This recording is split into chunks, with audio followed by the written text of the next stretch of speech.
예, 안녕하세요. 예, 반갑습니다. 자, 오늘은 페이지 251페이지 쪽을 보겠습니다. 251페이지에 보니까 사업 시행 계획 이렇게 되네요. 사업 시행 계획 거기서부터 보겠습니다.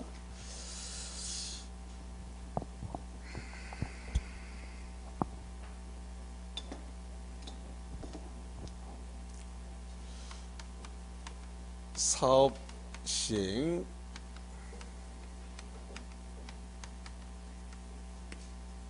사업 시행 계획서를 작성을 이렇게 했습니다. 그래서 사업 시행 인가를 받게 되거든요. 이 인가를 누구한테 받도록 되어 있냐 그러면 시장, 군수 등에게 받도록 되어 있습니다.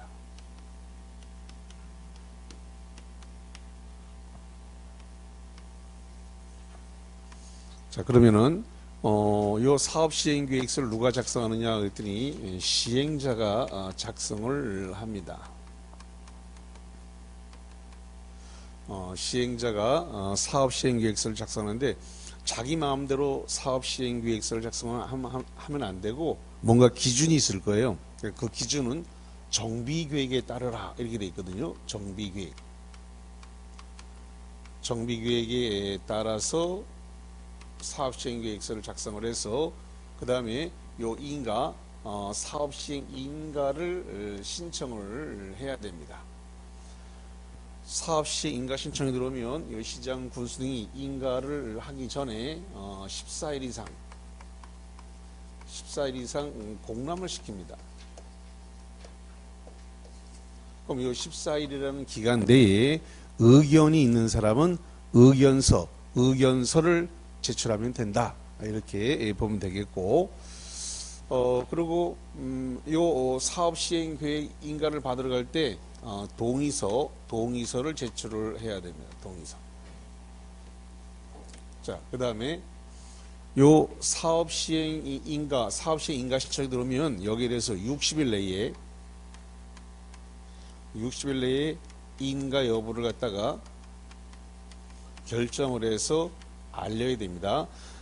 결정을 해서 알리는 걸 이걸 뭐라 그러냐면 통지 이렇게 얘기를 합니다. 60일 내 인가 여부를 결정해서 알려라 통지를 하는 거죠. 자, 그리고 이제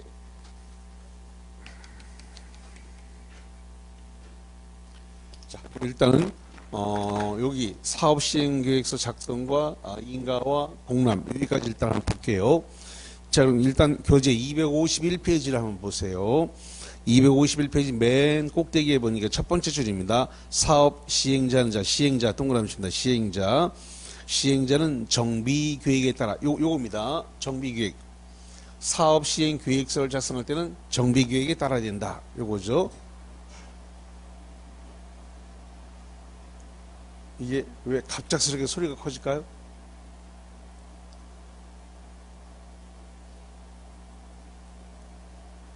안 만졌는데. 자, 사업 시행 계획서는 정비 계획에 따라서 박스에 있는 사항을 포함해서 사업 시행 계획서를 작성하여야 한다. 자, 넘겨볼게요. 그래서 252페이지에 첫 번째 박스 밑에 3번에 보니까 사업 시행 인가 및 고시에서 인가를 받아라 라고 되는데 요거거든요. 요 사업 시행 계획서가 작성되면 인가를 받아야 된다. 요 소리입니다. 그래서 여기 파란색 1번 사업 시행자는 정비 사업을 시행하려는 경우에 사업 시행 계획서에 정관 등을 첨부해서 밑줄 쳐볼게요. 정관 등을 첨부해서 시장 군수 등에 제출하고 사업 시행 인가를 받아야 된다. 그래서 요 사업 시행 계획은 인가사항이다. 이렇게 보면 되겠고, 자, 그다음에 맨 밑에 252페이지 맨 밑에 하단부 파란색 2번을 봐요. 시장 군수 등은 특별한 사유가 없으면 거기 사업 시행 계획서 제출이 있은 날부터 거기 형어 배치입니다. 60일 이내에 인가 여부를 결정해서 통보하라. 요거거든요. 사업 시행 인가가 들어오면 인가를 내줄 건지 안 내줄 건지는 60일 내에 요 60일 내에 인가벌을 결정해서 알려라. 알리는 게 이제 통지가 되겠고. 자, 그 다음 오른쪽에 253페이지입니다. 253페이지에 하단부 파란색 4번입니다. 그 파란색 4번에 보니까 사업시행 인가 절차가 나왔어요. 보니까 시장 군수 등은 사업시행 인가 등을 하거나 사업시행계획서를 작성하는 경우에 대통령을 정하는 방법과 절차에 따라서 밑줄 쳐볼게요. 관계서로 사본을 14일 이상 인류안에게 공람해야 된다. 요겁니다. 그래서 인가를 하기 전에 시장 군수 등이 14일 이상 공람을 시켜야 된다라고 하는 거. 그래서 여기까지 지금 정리가 되어졌습니다. 자, 지난주에 그 프린트물을 드린 게 있는데 혹시 프린트물 다 챙겨 오셨나요? 예. 프린트물을 좀 잘 챙겨 오셨으리라고 봅니다. 자, 그럼 계속해서 볼게요. 255페이지 일단 잘 꺼내놓고 없는 분은 저 가서 원장님한테 좀 받아오시고. 자, 그 다음에 이제 어딜 좀 보냐면은 255페이지를 한번 볼게요. 255페이지에 가니까 이게 나왔어요.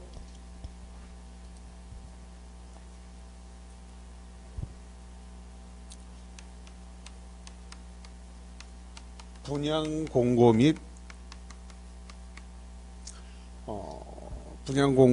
개별 통지입니다.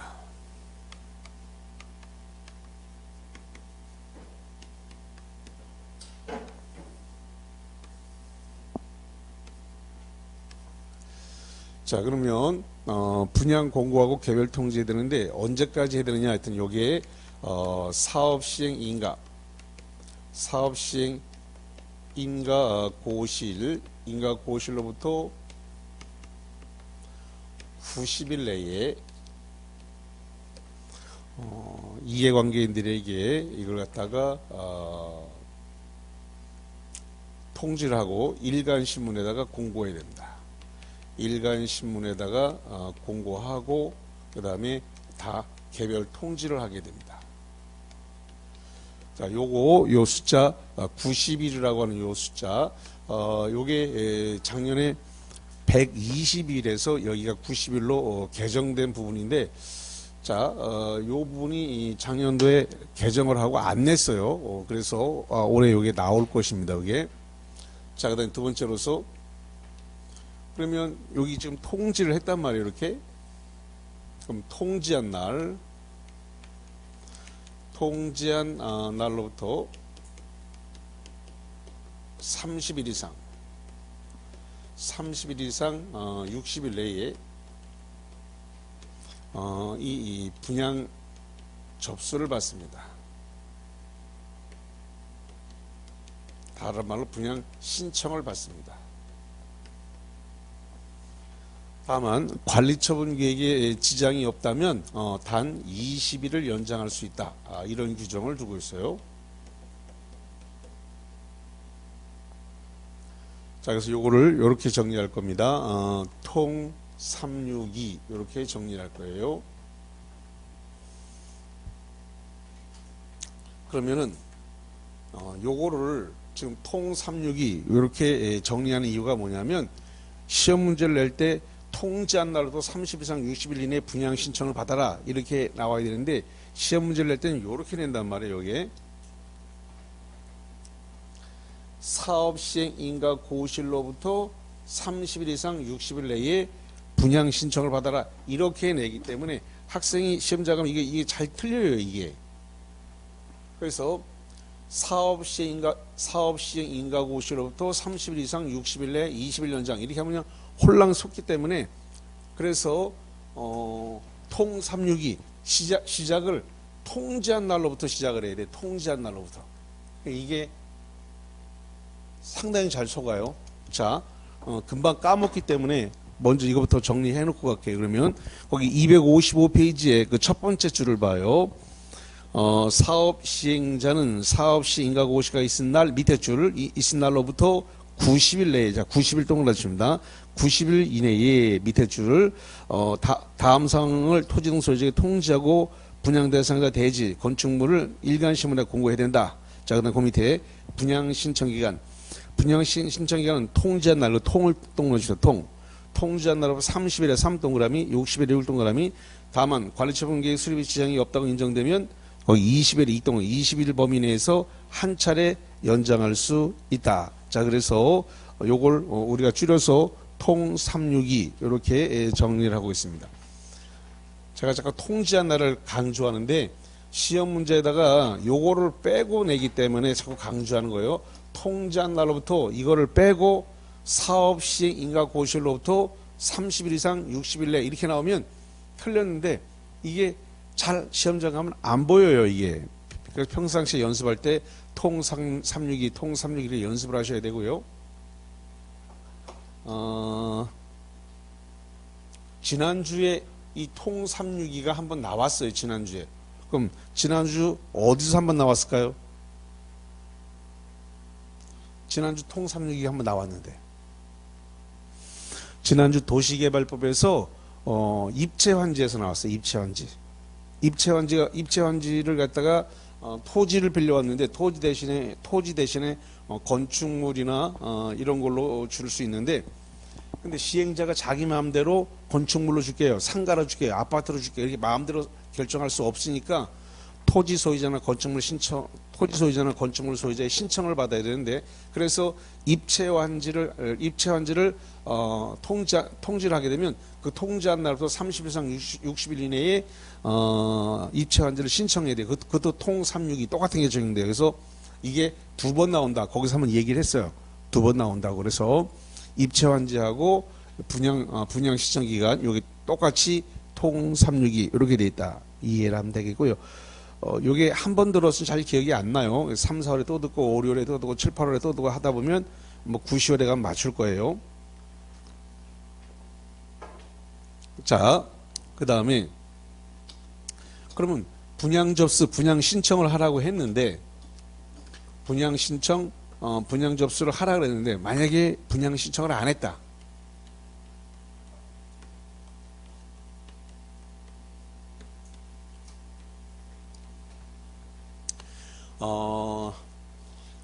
분양 신청을 하라 그랬는데 분양 신청을 하지 않은 이유는 무엇일까요? 현금 청산해 달라는 소리예요. 지금 우리가 보고 있는 게 재개발, 재건축 이런 거거든요. 그러면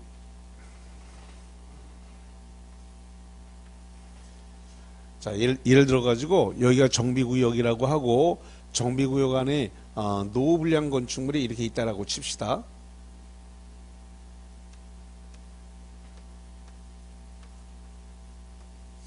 그럼 만약에 예를 들어 가지고 이게 주공 아파트다 해봅시다. 그럼 주공 아파트 같은 경우는 보통 5층이죠. 엘리베이터가 없는 지체로 5층 아파트가 이렇게 되겠는데 그러면 이게 이제 층수가 평수가 전용 평수 기준으로 해가지고 12평인지 15평인지 18평인지 21평인지 모르겠습니다만은 이렇게 평수가 쭉 있을 거예요.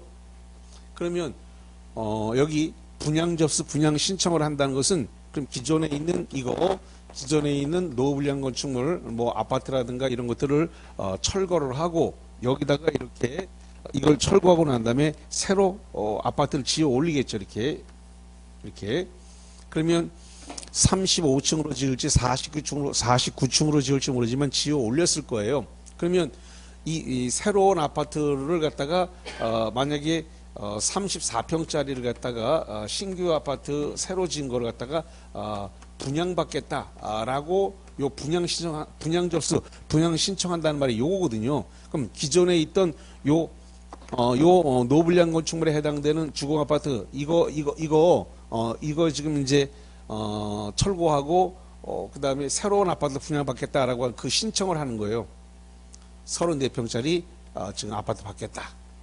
근데 분양 신청을 안 했다라고 하는 말은 뭐냐? 나 그냥 이거 12평짜리 이거 현금으로 청산해줘. 나 돈 받고 그냥 나갈 거야. 신규 아파트 나 이거 못 들어가. 이렇게 해서 돈 받고 나가겠다. 라고 하는 게 분양 신청 안 했다. 이 뜻이 되는 거예요. 자, 분양 신청을 하지 않게 되면 이제 여기에 대해서 현금 청산을 해야 되는 문제가 생기는데 언제까지 할 거냐라는 문제입니다. 그러면 관리 이 처분 계획, 관리 이 처분 계획 인가 고시를 다음 날로부터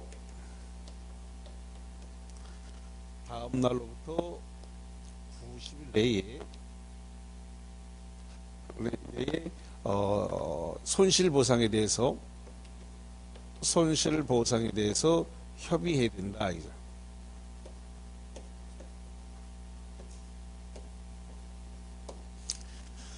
분양 신청 안 했다는 말은 새로운 아파트 분양 안 받겠다는 소리니까, 나가겠다는 소리니까 여기에 대해서 현금 청산을 해주라 이겁니다. 그럼 언제까지 해줘야 되느냐? 하여튼 이게 관, 다, 구. 그래서 관리처분계획 인가고시를 다음 날부터 90일 내에 손실보상에 대한 협의를 해야 된다 이거죠. 근데 만약에 요 법정 기간 내에 협의가 성립되지 않았어요. 여기 좀 협의하라고 돼 있는데 협의가 이루어지지 않았다 이거죠. 요 관다구 안에 관리처분계획 인가고시를 다음날 관다구 안에 협의가 이루어지지 않게 되면 요 기간 만료일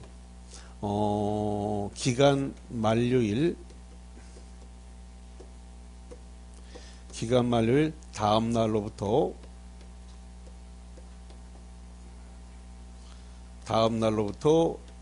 60일입니다. 60일 내에 뭘 해야 되냐 그랬더니 매도 청구 소송을 내거나 또는 재결 신청을 해야 된다. 그래서 재결 수용을 갖다가 이걸 신청하든가 또는 매도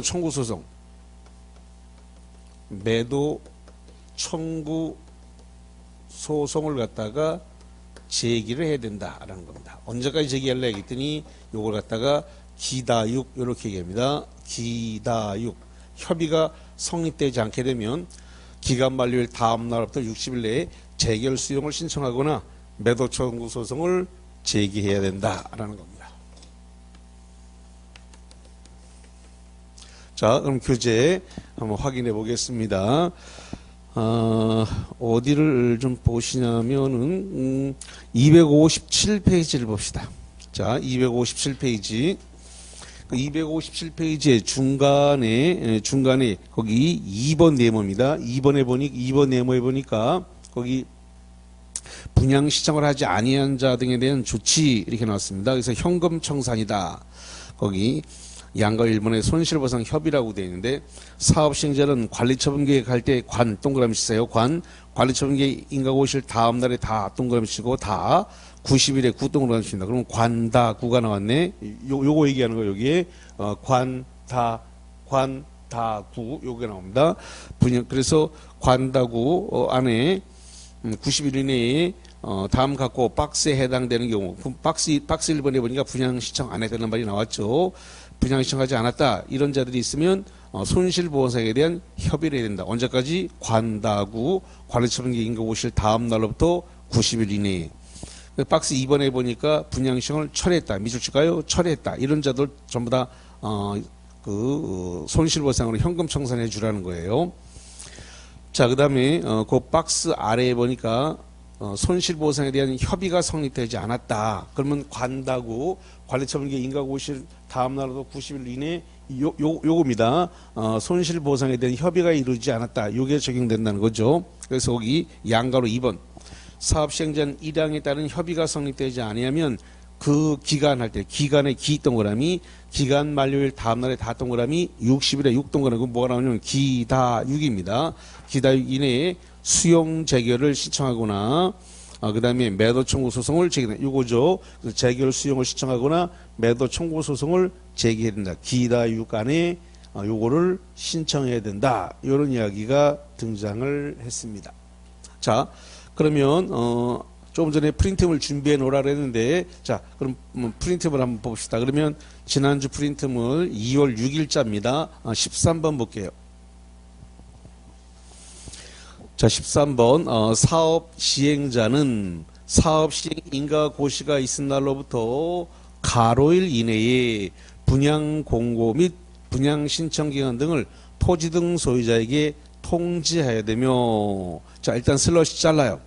그러면 언제까지 분양 공고와 분양 신청 기간을 토지 등 소유자에게 통지해야 돼? 언제까지? 사업 시행 인가 고시로부터 언제까지? 아이고, 고세 봐. 여기 지금 통지를 해야 되는 것은 사업 시행 인가 고시로부터 며칠이라고요? 90일에 90일. 요거 사업 시행 인가 고시로부터 90일. 요거 90일 이내에 분양 공고하고 지금 여기 지금 분양 공고 지금 들어간 거죠. 분양 공고 90일 이내에 분양 공고하고 토지 등 소유자에게 통지해야 된다. 분양 신청 기간은 그 가로일로부터 30일 이상 60일. 그러면 여기 30일 이상 60일, 30일 이상 60일 앞에 뭐가 나와야 돼요? 통지한 날. 통지한 날로부터 30일 이상 60일이 나와야 돼. 연장은 얼마큼 연장할 수 있다? 20일. 20일 연장할 수 있다. 이렇게 해야 되겠죠. 자, 그래서 거기를 조금 주의를 해 주시고요. 그 다음에 그 19번을 좀 볼게요. 19번. 손실보상 협의가 성립되지 아니하면 슬러시 잘라요. 그 기간 만료일 다음날. 기간 할 때 기 동그라미, 만료일 다음날에 다 동그라미. 그러면 뭐가 들어와야 돼요? 60일이죠. 그러면 기간 만료일 다음날. 그러면 기다 6이니까 60일이 나와야 되겠죠. 기간 만료일 다음날 60일, 기다 6, 60일 이내에 수용 재결을 신청하거나 무슨 소송을 제기해야 된다? 여기 매도 청구 소송.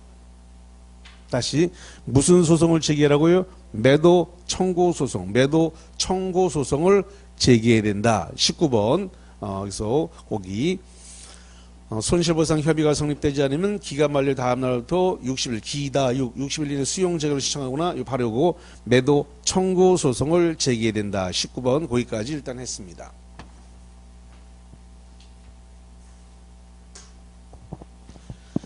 자, 이제 어디를 좀 보시냐면은 그 258페이지를 좀 보겠습니다. 자, 258페이지 가운데입니다. 가운데 양가로 5번에 관리 처분 계획의 인가 이런 말이 나왔는데, 자,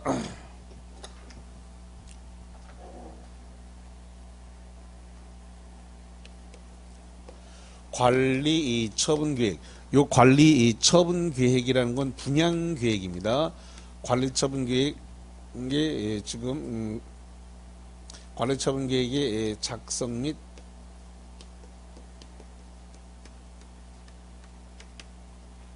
인가를 받도록 하라.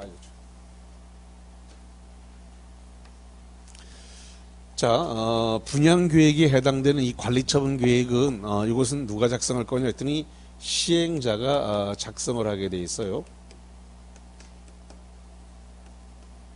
그러면 시행자가 관리처분 계획을 작성을 해서 하는데 그 기준이 있을 거란 말이에요. 그럼 뭘 기준으로, 언제를 기준으로 관리처분 계획, 분양 계획을, 잠깐만, 요게 분양 계획이에요. 분양 계획.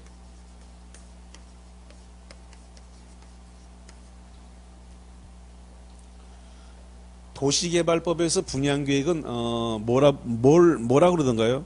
도시개발법에서 분양계획은 환지계획이 분양계획이에요. 환지계획이라는 거.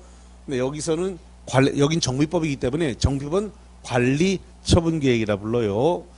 시행자가 작성하는데 뭘 기준으로 할까 했더니 이 분양신청기간 종료일,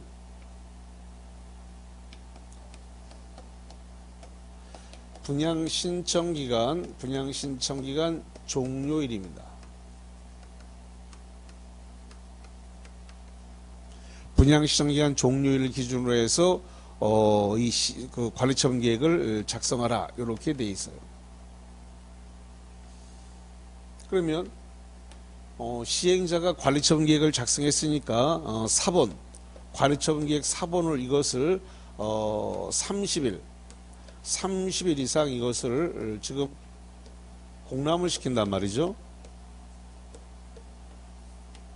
그럼 요 30일이라는 기간 내에 뭘 하도록 되냐면 공람 기간 내에 말로 하지 말고 의견서, 요 공람 기간 내에 의견서를 제출하면 됩니다. 이해관계인들이. 자, 그 다음에 관리처분 계획에 대한 관리처분 계획에서 인가를 신청을 하면 되는데, 요 인가 신청은 시장, 군수 등에게 하면 됩니다. 요 관리처분 계획에 대해서 인가 신청을 누가 하는 거냐면 시행자가 이렇게 인가를 신청하죠. 시장, 군수 등에게 했습니다. 그러면 시장, 군수 등은 인가를 내줄 거냐 말 거냐를 갖다가 30일 내에 결정을 해서 이걸 알려야 됩니다. 알리는 걸 뭐라 그러냐면 통지죠. 30일 내에 결과를 알려줘야 됩니다. 인가를 내줄 건지 말 건지에 대해서. 자,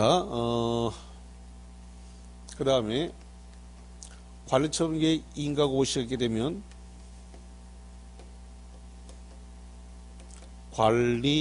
관리처분계획에 대한 인가 고시로부터 소유권 이전입니다. 소유권 이전 고시일까지 종전 토지나 건물에 대해서는 사용 수익이 정지가 됩니다.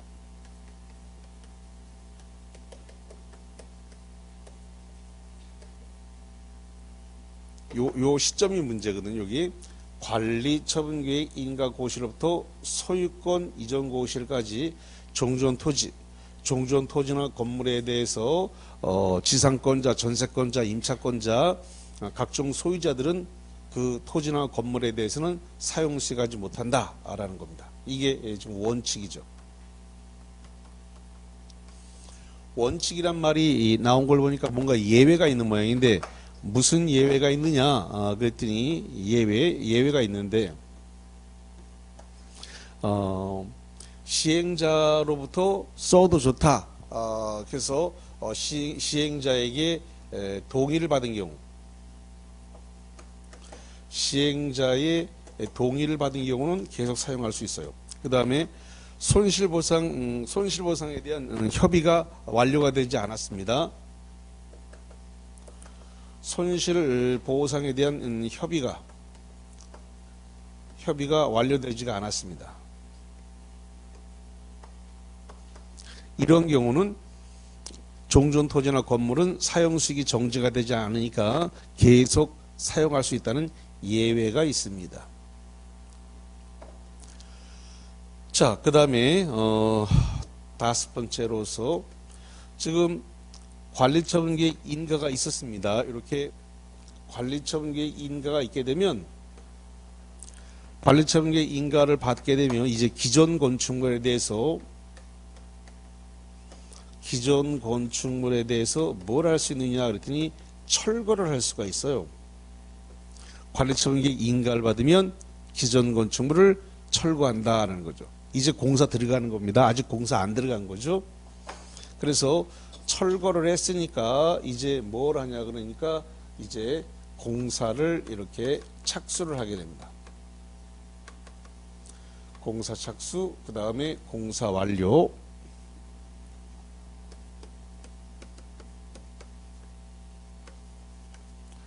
공사 완료가 되면 준공검사를 받아야 될 것이고, 그러면 준공인가를 해야 될 것이고, 공사 완료 고시를 하게 됩니다.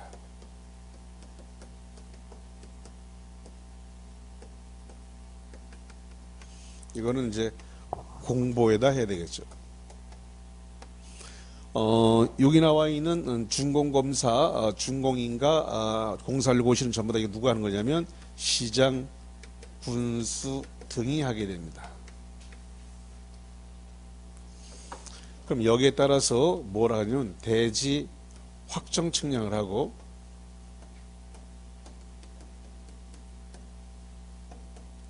토지 분할을 해서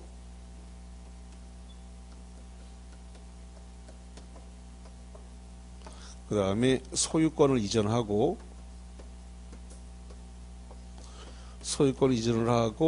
그 다음에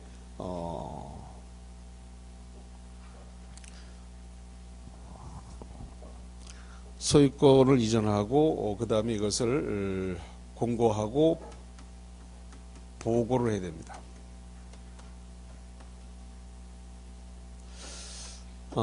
여기 나와 있는 요것들은 전부 다 시행자가 할 겁니다.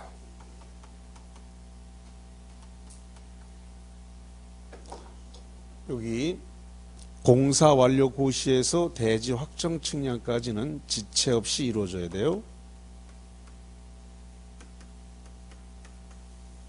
그리고 이게 지금 소유권 이전 고시와 보고가 끝나고 나면 마지막 절차로서 뭐가 남게 되냐면 청산 절차로서 청산금을 갖다가 청산해야 됩니다. 그리고 등기를 함으로써 이제 마무리가 되게 됩니다.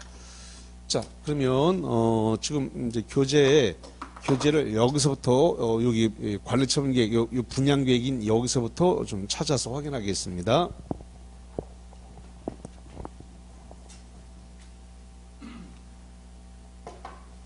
자, 그러면 258페이지를 보십니다. 자, 258페이지 가운데 5번입니다. 5번. 관리처분 계획의 인가 등, 그래서 파란색 1번, 정가운데 1번 관리처분 계획의 작성과 내용 나오는데, 양가로 1번 사업 시행자는 시행자 동그라미 칩니다. 주어니까 관리처분 계획, 분양 계획은 시행자가 작성한다. 그래서 분양 신청간이 종료된 때, 자 여기 봅니다. 그래서 관리처분 계획을 시행자가 작성하는데 기준일이 언제냐? 관리처분 계획을 작성하는 기준일이 분양 신청 기간 종료일 기준이다라고 하는 거. 요거 다시 관리처분 계획 작성 기준일이 언제라고요? 분양 신청 기간 종료일 거기. 그래서 분양 신청 기간이 종료된 때에 분양 신청을 현황을 기초로 해서 그 박스 안에 들어있는 사항을 포함해서 관리처분 계획 수료해서 거기 형법배치로서 시장 군수 등에게 인가를 받아야 된다. 여기서 나왔습니다. 그래서 시행자가 관리처분 계획을 작성해서 시장 군수 등에게 관리처분 계획에 대한 인가를 받아야 된다. 이 이야기가 나온 겁니다. 자, 그 다음에 오른쪽으로 가서 오른쪽에 259페이지 두 번째 박스 밑에 파란색 2번에 보니까 관리처분 계획 수립 절차로서 공람을 한다는 말이 나왔죠. 사업 시행자는 관리처분 계획 인가를 시청하기 전에 관계서로 4번을 밑줄 칩니다. 30일 이상 공람하고 의견을 들어야 한다. 여기 인가 시청하기 전에 관리처분 계획 4번을 30일 이상 공람을 하고 의견을 들어야 된다. 그래서 30일이라는 공람 기간 내에 주민이라든가 이해관계인들은 의견서, 말로 하지 말고 의견서를 제출하도록 하라. 이런 내용이 되겠습니다. 자, 그 다음에 그 밑에 양가로 이번에 인가 여부 통보, 시장 군수 등은 동그라미 칩니다. 주어니까. 사업 시행자의 관리처분 계획 인가 신청이 있은 날부터 밑줄 칠까요? 30일 이내에 인가 여부를 결정해서 사업 시행자에 통보된다. 여기서 났습니다. 관리처분 계획 인가 신청이 들어오게 되면 시장 군수 등은 30일 내에 인가 여부를 결정해서 알려라. 알리는 게 통지죠. 그래서 인가 신청이 들어오면 시장 군수 등은 30일 내에 결정하라. 라는 겁니다. 인가를 내줄지 말지에 대해서 30일 내에 알려주도록 하는 그런 내용이 되겠습니다. 자, 그 다음에 어디로 가서 보냐면은 262페이지로 가볼게요. 자, 262페이지 가운데 파란색 6번입니다. 파란색 6번에 보니까 관리처분 계획 고시의 효과가 나왔어요. 그래서 거기 원칙, 사업 시행자는 관리처분 계획 인가를 받은 후 기존 건축물 철거. 밑줄 쳐볼게요. 관리처분 계획 인가를 받아야 기존 건축물 철거할 수 있다. 자, 요겁니다. 요 관리처분 계획 인가를 받아야 이제 기존 건축물 뭐 할 수 있다? 철거. 그래서 철거 시점이 관리처분기의 인가입니다. 관리처분기의 인가가 떨어져야 이제 기존의 건축물을 철거하고 그리고 이제 요거죠. 요 건축물을 철거할 수 있는 요 건축 기존에 있던 노불량 건축물을 철거할 수 있는 시점은 관리처분기의 인가를 받아야 이 기존에 있던 건축물을 때려 부술 수 있다라는 겁니다. 그 시점을 잘 보셔야 돼요. 그래서 관리처분기의 인가를 받아야 기존 건축물을 때려 부술 수 있다. 물론 예외는 있지만 원칙적으로 그렇다는 거죠. 자, 그다음 맨 밑에 양가로 이번에 사용 수익 금지가 나왔어요. 종전의 토지, 건축물의 소유자, 지상권자, 전세권자, 임차권자 등 권리자는 미처 볼게요. 관리처분기의 인가고시가 있은 때에는 소유권 이전고시가 있은 날까지 종전 토지나 건축물을 사용하거나 수익할 수 없다. 요거거든요. 요거 관리처분기의 인가고시로부터 소유권 이전 고시일까지 종전 토지나 건물에 대해서는 지상권자, 전세권자, 임차권자는 사용 수익할 수 없다. 사용 수익이 정지가 됐다. 그게 원칙이죠. 민전 예외가 있어요. 시행자의 동의가 있거나 손실보상에 대한 협의가 완료되지 않으면 종전 토지나 건물은 사용 수익이 정지, 금지가 되지 않는다. 오른쪽 페이지 꼭대기 박스 봐요. 오른쪽 페이지 꼭대기 박스 첫 번째 박스에 사업 시행자의 동의를 받았다. 그 다음에 2번은 손실보상이 완료되지 않았다. 이런 경우는 종전 토지나 건물에 대해서 사용 수익이 정지되지 않는다. 이런 이야기가 되겠습니다. 자, 그 다음에 거기 양가로 4번인데 그 양가로 4번에다가 별표 2개 칠게요. 민법 등에 대한 기간 규정을 적용을 배제한다. 이런 말이 나오는데 관리처분기의 인가를 받은 경우 거기 형과 비슷해요. 관리처분기의 인가를 받았다. 요걸 받았다는 거죠. 관리처분기 인가 받았다는 소리니까 요거 관리처분기의 인가를 받은 경우에는 지상권, 전세권 설정 계약, 임대차 계약 기간에 대해서는 민법 280조, 281조, 312조 2항 주택임대차보호법 제4조 1항 상가건물 임대차 보호법 제9조 1항 그 다음에 형법에 치세요. 이러한 기간 규정은 적용하지 않는다. 민법을 어디까지 배웠는지 모르겠는데 일단 지상권까지는 배웠죠. 민법 지상권 나갔죠? 예. 민법 지상권에서 견고한 건축물의 최단 기간이 몇 년으로 돼 있던가요? 30년으로 배웠잖아요. 견고한 건축물이 석조, 석회조, 조족조, 연화조 이게 견고한 건축물인데 그게 30년이란 말이죠. 그러면 30년 만약에 이 건물이 지금 현재 이 건물이 현재 지상권이 설정된 건물이다. 그러면 이 건물은 30년을 써야 되니까 지금 철거를 해야 되는데 철거를 못 한다는 문제가 생겨요. 자, 저기 기존 건축물 철거할 수 있다고 돼 있어요. 관리처분기의 인가를 받으면 기존 건축물 철거 30년짜리 지상권이 설정된 건축물을 때려 부술 수 있다.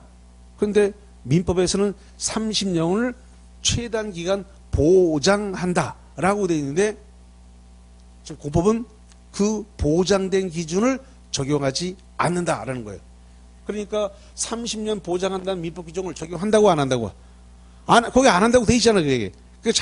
잘 봐야 된단 말이에요. 그래서 민법에서 30년에 지상권 보장을 해놨는데 공법은 그 보장된 규정을 때려 부술 수 있다라고 특례 규정을 두고 있는 거예요. 잘 보셔야 돼. 그 다음에 주택임대차를 배웠는지 안 배웠는지 모르겠는데 아직 안 배웠나요? 11월, 12월에 한번 배웠나요? 안 배웠어요? 그럼 얘기해도 모르겠네. 주택임대차 보호법은 최단 기간 보장을 하는 것은 2년 보장이에요. 2년. 상가건물 임대차 보호법은 최단 기간 1년 보장을 합니다. 주택임대차 2년, 상가 1년. 이거는 최단 기간 보장. 물론 갱신 청구권 해가지고 또 2년 또 10년 쓸 수 있는 건 논외로 하고 최단 기간 보장을 하는 것은 일단 주택임대차 보호법은 2년 보장하고 상가는 1년 보장합니다.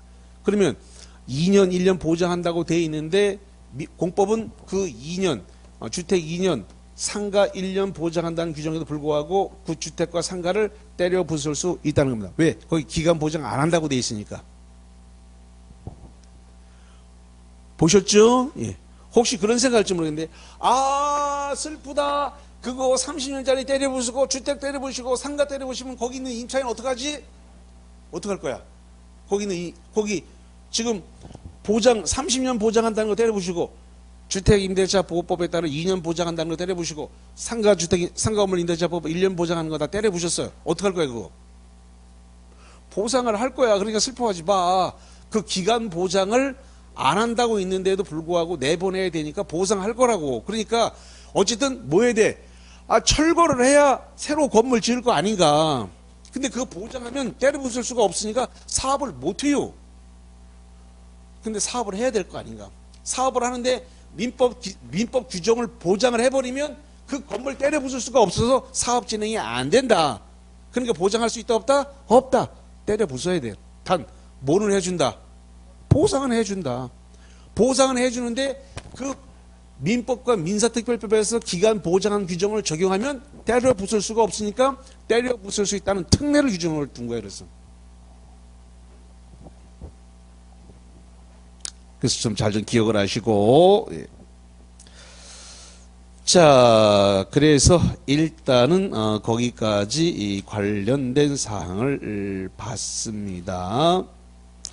자, 그럼 프린트물과 관련해서 좀 잠깐 봅시다. 자, 메일 정리 노트와 관련해서 15번 볼게요. 지난주 겁니다. 지난주. 관리처분기에 인가 고시가 있은 때에는 종전의 토지, 건축물 소유자, 지상권자, 전세권자, 임차권자, 각종 권리자는 이전 고시, 소유권 이전 고시가 있은 날까지 종전의 토지, 건축물에 대해서 이를 사용하거나 수익할 수 없다. 자, 요 내용 15번 내용 오다 X다. 자신 있게 해요. 여기 써줬잖아요. 여기 관리처분기에 인가 고시로부터 소유권 이전 고시일까지 종전 토지나 건물에 대해서는 지상권자, 전세권, 임차권자가 사용 수익할 수 없다. 원칙. 그래서 거기 원칙으로 써져 있잖아요. 그럼 5네. 그럼 예외가 발생하려면 단서가 나와야 돼. 시행자의 동의를 받았다. 또는 손실보상이 완료되지 않았다. 뭐 이런 단서가 붙을 때는 사용 수익이 정지되지 않으니까 계속 쓸 수 있어요. 근데 그런 말이 나오지 않는 한 종전 토지나 건물은 지상권자, 전세권자, 임차권자는 계속 사용 수익할 수 없다. 그래서 15번 5 이렇게 되는 거예요. 아니 지금 배웠는데 자신 있게 도끼로 장작을 뽀개도 빡 뽀개야지 왜 이렇게 입을 뻥끗 못하고 가만히 있는 거야. 이렇게. 강의 다 했는데. 자, 그 다음에 16번에다가 별표 2개 치고 사업 시행 인가 이후에 체결되는 지상권, 전세권 설정 계약, 임대차 계약의 계약 기간에 대해서는 민법, 주택임대차 보호법, 그 다음에 상가건물 임대차 보호법 규정 이를 적용하지 아니한다. 자, 이거 오다 X다. X예요, X. 거기 지상권, 전세권, 임대차 계약 기간에 대해서 민법, 주택임대차 보호법, 상가건물 임대차 보호법 규정을 적용하지 않는다. 적용하지 않는 거 맞아. 그런데 사업 시행 인가일 이유가 아니라 관리처분 계획 인가를 받은 때 이렇게 돼 있잖아요. 자, 다시 봐봐요, 거기. 자, 263페이지 봐요, 다시. 263페이지 정가운데 양가로 4번에 민법 등에 대한 민법 등에 대한 기간 규정을 적용을 배제하는 것은 뭘 받았을 때예요? 관리처분계획 인가를 받았을 때인데 거기 16번은 사업시행 인가를 받고 난 다음부터 이렇게 돼 있으니까 틀렸잖아요. 잠깐. 말장난이 아니고 사업시행 인가는 여기란 말이에요. 여기. 칠판 봐, 제발. 그 책 가지고 안 되니까. 사업시행 인가는 여기서 받았고 지금 관리처분계획 인가는 여기 있단 말이에요. 여기. 그러면 사업시행 인가에서 관리처분계획 인가까지는 보통 2, 3년의 시간이 차가 발생한다고. 여기서부터 여기까지 써놓은 것은 내가 한 10분밖에 안 걸렸지만 실제 기간은 이게 2, 3년 걸리는 시간이야. 이게. 사업시행 인가 받은 때로부터 시작했고 관리처분계획 인가까지가 여기까지 하는 데는 실제로 여기 우리 저 재개발 재건축할 때 걸리는 시간은 2, 3년이야. 2, 3년. 그러니까 시차가 최소 2년에서 3년 발생한다고. 그러니까 사업시행 인가 받은 후가 아니고 관리처분계획 인가를 받아야 이제 기존 건축물 때려 부순다니까. 때려 부수려고 하는 것은 관리처분계획 인가를 받아야 때려 부수니까 관리처분계획 인가 받고 난 다음부터 지상권, 전세권, 임차권 이 기간 규정을 적용하지 않는다고요. 왜? 때려 부수는 시점이 관리처분계획 인가를 받아 때려 부수니까. 사업시행 인가를 받아가지고는 기존 건축물 때려 부술 수 없어요. 괜찮아. 아직은 기간이 시험이 많이 남았어. 저 3, 4월 또 하고 5, 6월 또 하고 7, 8월 또 하고 하니까 지금 이게 한 번 봐가지고는 잘 안 되죠. 그러니까 앞으로 몇 번 더 기회가 있으니까 이론 더 배우고 하실 기회가 있으니까 계속 하시다 보면 아마 맞출 수 있을 겁니다. 그러니까 지금은 한 번 들었으니까 가가 아직은 이게 아직 구분이 잘 안 돼서 그럴 겁니다. 조금 몇 번 더 들으면 괜찮아질 것입니다. 자, 일단은 거기까지 정리를 했습니다. 일단은 거기까지 정리를 했어요. 자, 이제 어디로 가서 볼 거냐면은 266페이지를 한번 보죠. 자, 266페이지 맨 꼭대기 파란색 1번부터 보겠습니다. 시장군수 등에게 준공인가를 받아야 한다.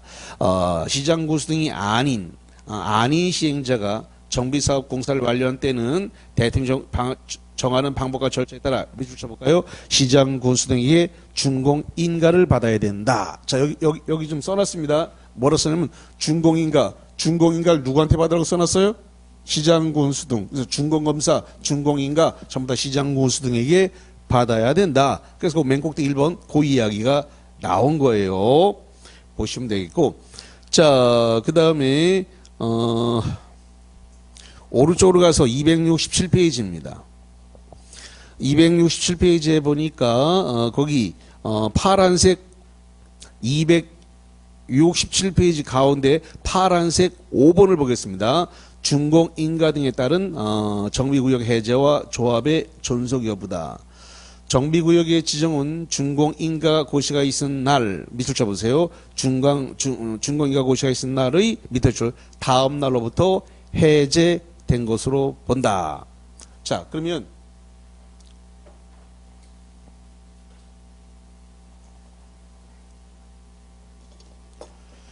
지금 여기가 이렇게 정비구역이에요. 그럼 정비구역에서 여기서 주거환경 개선 사업, 주거환경 개선 사업을 했는지 아니면 재개발 사업을 했는지 또는 재건축 사업을 했는지 모르겠습니다. 어떤 사업을 했는지 모르겠어요. 정비 사업을 했겠죠. 근데 여기에 대해서 지금 준공인가가 있었어요. 그럼 준공인가일 다음 날, 준공인가가 있은 다음 날에 뭐가 발생하냐? 이 정비구역은 다음 날, 정비구역은 이렇게 다음 날에 해제된 것이다.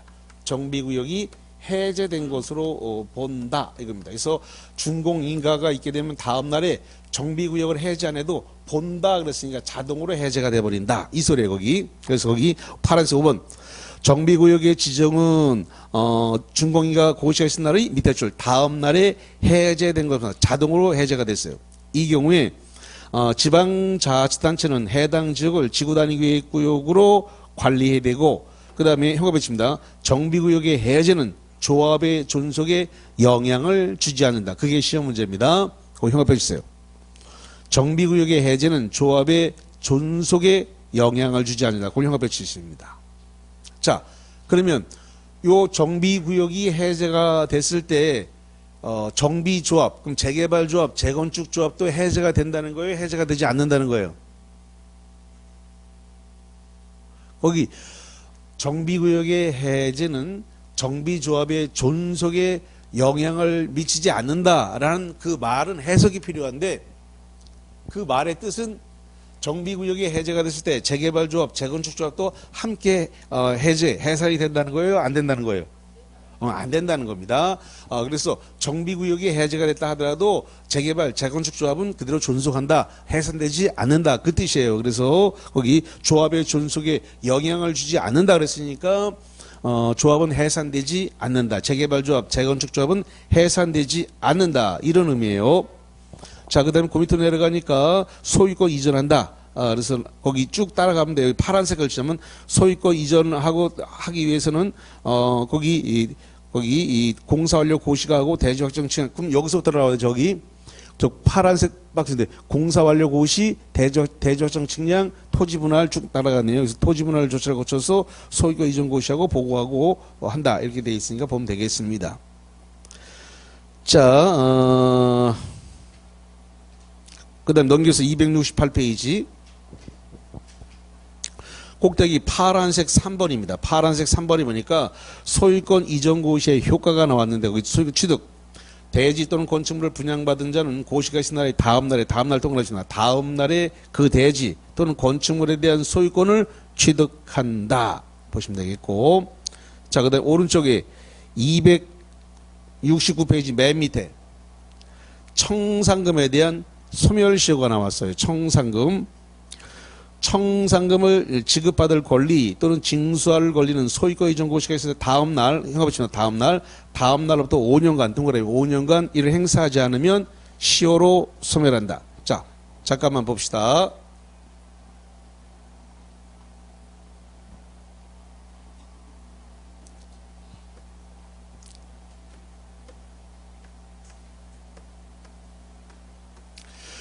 자, 지금 재건축을 하기 위해서 지금 주공 아파트가 이렇게 있었는데 이 주공 아파트가 지금 12평짜리인지 지금 5평짜리인지 18평짜리인지 21평짜리인지 모르겠습니다.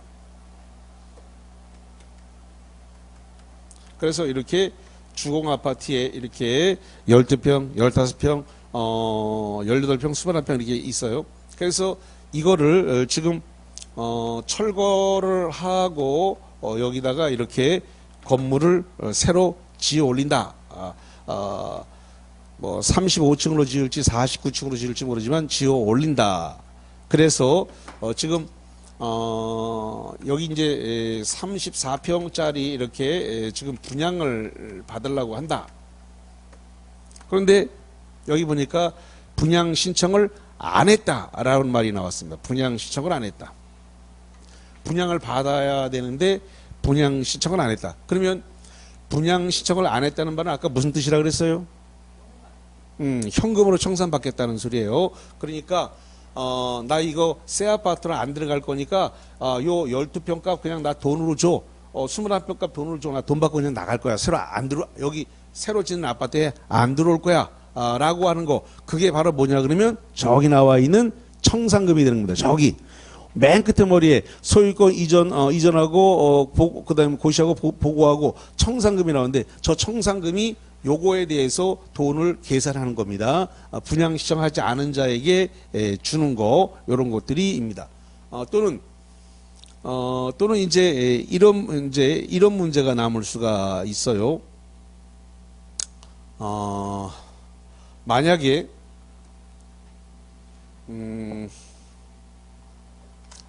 지금 기존에 있던 아파트를 갖다가 한 평당 2천만 원에 계산해 줬다. 한 평당 2천만 원씩 계산했다. 그러면 21평짜리니까 요거는 4억 2천. 오이, 계산도 빨라. 4억 2천. 21평은 4억 2천. 자, 그러면 울산에서 요즘 아파트 분양하면 얼마씩 합니까? 뭐 장소에 따라 다르긴 하지만 대략적으로 34평짜리 34평, 33평 분양하면 대략적으로 얼마 합니까?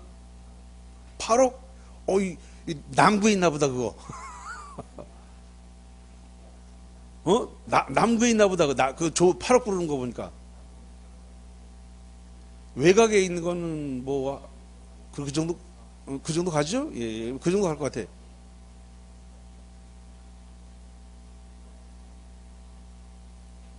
이 남구 쪽에 있는 건 한 8억 갈 거고, 저 외곽에 있는 건 한 4억 정도 갈 것 같아요. 예. 그럼 4억이라고 계산하면 요 사람은 2천만 원이 남아.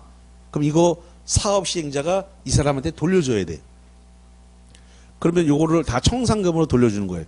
이 사람은 21평짜리 아파트를 갖고 있는 사람은 34평 받고도 2천만 원 남기 때문에 사업 시행자가 이 사람한테 돈을 줘야 되고, 그 다음에 여기 만약에 지금 15평짜리 15평을 갖고 있는 사람이 요 34평을 분양받으려고 한다. 그러면은 3억인가요? 3억이면 1억을 물어내야 돼. 1억을 시행자한테 이렇게 토해내야 되는 거예요. 그래서 그런 걸 전부 다 청산금으로 계산을 해야 된다 이 말입니다. 근데 요거를 5년 안에 다 받아야 된다 이 말이에요. 자, 그 다시 청산금 소멸시효.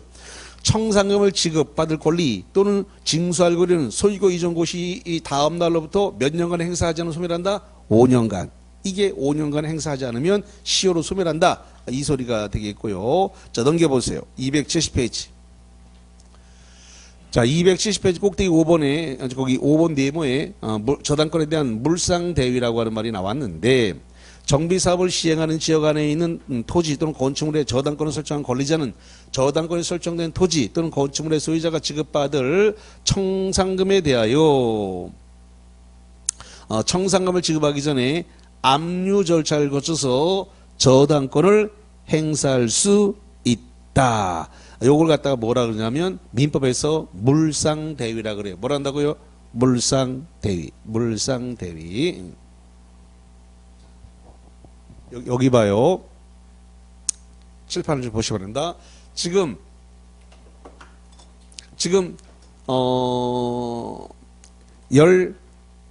15평이에요. 15평인데 이걸 계산을 하게 되니까 아까 3억이니까 1억이 모자랐어요. 그럼 1억이 모자르니까 요 사람이 갖고 있던 아파트에다가 저당권 지금 요렇게 저당권이 1억이 지금 이렇게 걸려 있다 이거죠. 그래서 요 34평에다가 여기다가 1억에 대해서 압류를 하겠다는 겁니다. 새로